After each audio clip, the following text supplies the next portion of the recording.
Dystopia warning, obviously. I know what you're thinking. Worst blunt rotation ever. Last night was the BBC Question Time Leaders Debate, hosted by Fiona Bruce, a woman whose performance on Question Time in recent years has led many to believe that she's actually working as a PR arm for the Conservative Party. But mind you, this is the BBC, which is headed up by like 3 Tories. Yeah, the very same BBC in which the chair, was made chair, Richard Sharp, after sorting out a substantial loan for Boris Johnson. You still get those Tesco value pork lads, don't you? Like the bloody reform lot, accusing the BBC of being far left. The BBC at times, especially over the last 4 years, during the tenure of Johnson, has basically been like North Korea news. Rolling coverage, dedicated to the corpse of the Queen, tracking her, going across the country like a Deliveroo order. Just want to say a little quick thing about the reform lads. They're quite something, aren't they? And I'm not just talking about the bots that reform are clearly paying to just swarm social media. I'm talking about the real supporters. People with an IQ lower than the average winter daily temperature. One of the funniest things is they're referring to themselves as a people's army.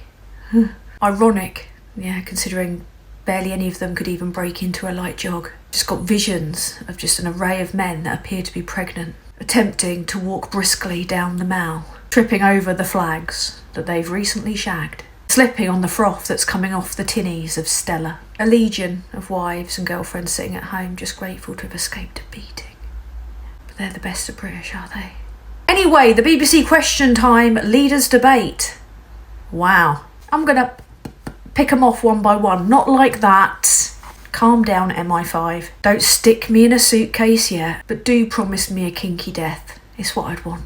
Okay, let's do it in the running order. I feel sorry for him because this is the only still I could find of him. That there is Ed Funboy Davey, leader of the Liberal Democrats. He's having a bloody lovely campaign, isn't he? I've really warmed to the guy. He's approaching the campaign part adventure holiday, part prank, and interspersing it with really important social issues and heartwarming videos. He actually parachuted into the debate last night, He kind of flew down to a soundtrack of jungle, Daisy Cooper was holding up a speaker. And as he descended and came into sight, you could see that he had one finger up and in the other hand, a massive boom-ting. The Lib Dems want to legalise weed. That's their way of making up for the tuition fee debacle, and I support it. He did face some pretty tough questioning on the Horizon scandal, but he took full accountability and apologised, which is basically unheard of in politics nowadays, so hats off to the lad for doing the bare minimum. It's really difficult to stay angry at Ed Davey because he's like a giant teddy bear. He comes across as sincere. We need to work together, tactically, to destroy the Conservatives in this election, so nice one, Ed. I say he came second. Next up, John Swinney of the SNP. He made some really fair, reasoned points for Scottish independence, and I can't blame Scotland for wanting to get the hell away from Westminster. If I had a say, as someone that lives in Essex, I would want independence from Westminster too. Here he makes some very reasoned points for wanting to, rejoin the EU. But obviously Fiona Bruce didn't like that, and neither did the BBC that were shouting in her ear, don't talk about the downsides of Brexit. They'll take away our yachts. Don't let it happen. Anyway, here you go. So can you tell me specifically what the SNP would do to support the growth in the manufacturing sector? The first thing I would do is I would argue, as we argue in our manifesto, for us to rejoin the European Union, because that, I think, is the source of the problems in the manufacturing sector. Given that you have to go through a lot of hoops to get there, first of all you have to secure independence, then you have to get the EU to agree for you to become part of the EU.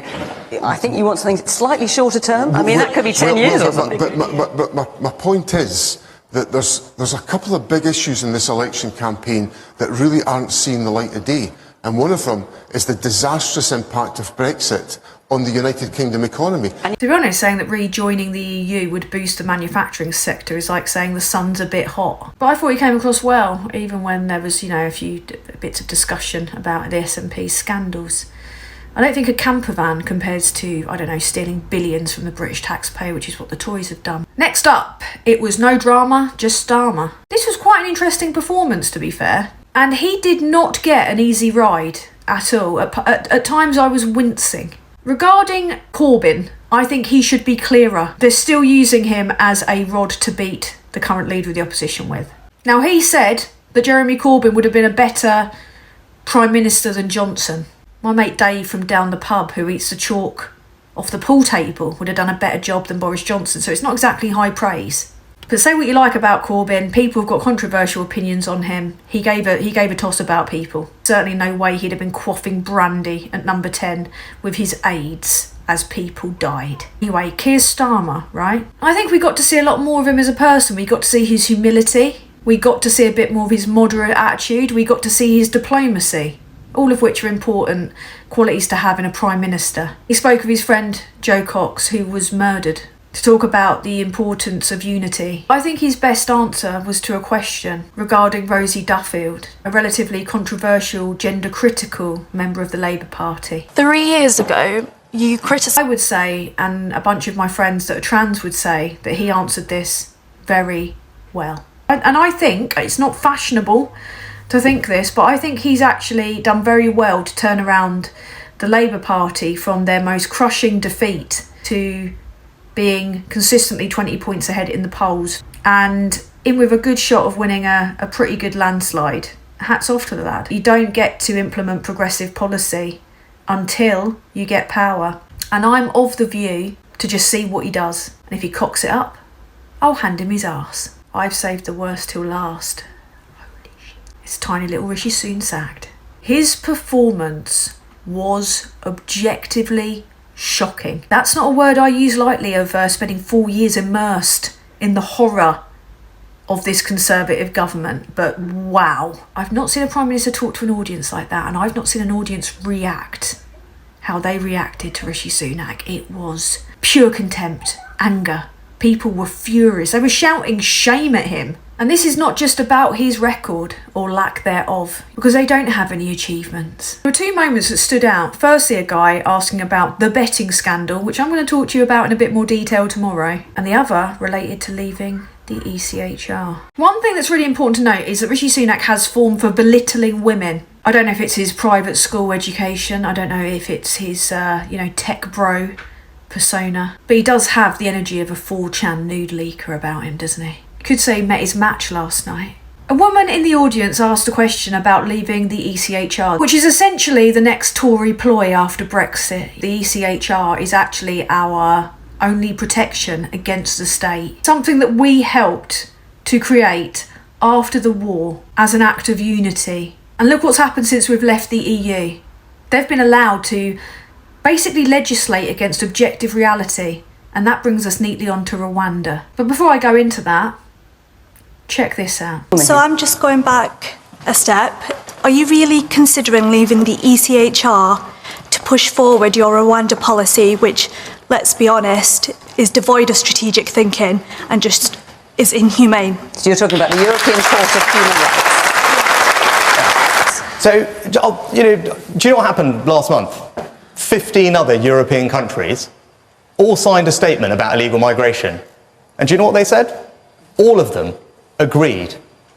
Italy, Netherlands, lots of other countries, all of them agreed that having the ability to remove illegal migrants to a safe third country was an important part of the solution to this problem. To CHR, I am crystal clear.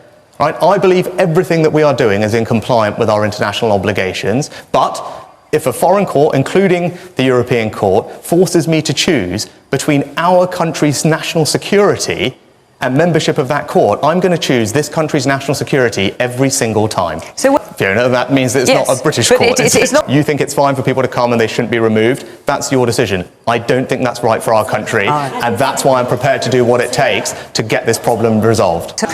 Wow. I've never actually seen passive aggression and aggression be used in the same sentence. The arrogance and the petulance of him. If he spoke to me like that, I'd go in swinging. Not just that, this is how he's talking to voters. People that he wants to vote for him. Or does he? Is he trying to throw it? Either way, people aren't buying the shit he's selling anymore, and it's game over. In fact, you know what? I'd bet on him losing his seat. Yeah, I bet he's bet on himself losing his seat, because at the moment the Tory party has form for placing bets. I'd imagine they'd be betting on themselves losing, but the odds are probably pretty shit on that, aren't they? Yeah, he's currently about as popular as your mum at the local swingers event.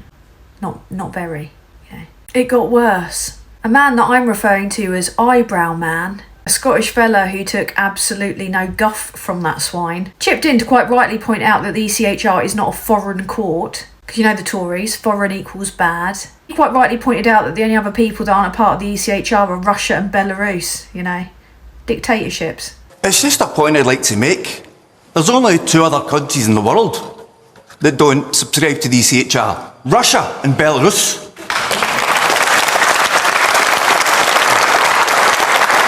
Sir, with the greatest respect, we do not need a foreign court to tell us how to police our borders and our security, right? And I believe that everything we're doing is in compliance with our international obligations. But if I'm put in a position where I'm forced to choose between those things, I'm going to put our country's national security first every single time, and I make absolutely no apology about that. Shame on you.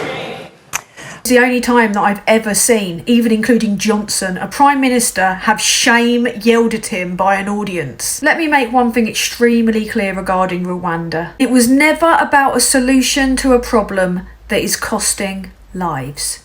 Ever. It was millions of pounds of our money funneled into a racist dog whistle. The solution to the people in those boats, we're not just calling them boats, these are people, and the solution to that would be safe routes. Working with our EU neighbours to deal with the smuggling gangs, although to be fair, allowing safe routes would probably overnight halt the power of those gangs to traffic humans. We wouldn't have needed the hotels if they'd processed the claims. They didn't process the claims because that would show that a lot of those people that are coming here actually have a right to be here. No, instead they decided to ship those people off to a country that's not safe, but they decided to legislate as safe.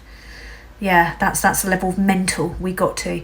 And they tried to bring us out of the ECHR so they could get away with doing such insane, illegal, performative, racist crap. They've sold out their grip on reality, and that's why they are going to not just lose this election, they are going to be extinct. And they did it all to themselves. Pretty embarrassing, isn't it? But on the upside, in less than 2 weeks' time, it looks like we're going to have a Labour government. I don't know what to expect from them, but I'll judge them on their record and not hypothesis. Until next time.